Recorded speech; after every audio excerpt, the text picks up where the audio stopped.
श्री स्वामी समर्थ.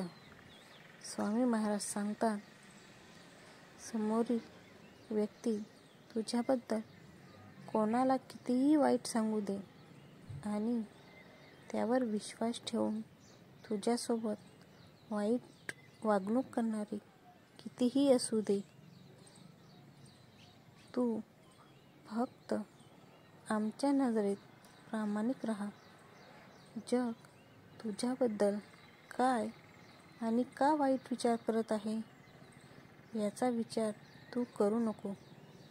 त्यांना बघायला मी समर्थ आहे. भिवू नकोस, मी तुझ्या पाठीशी आहे. श्री स्वामी समर्थ. श्री स्वामी समर्थ. श्री स्वामी समर्थ.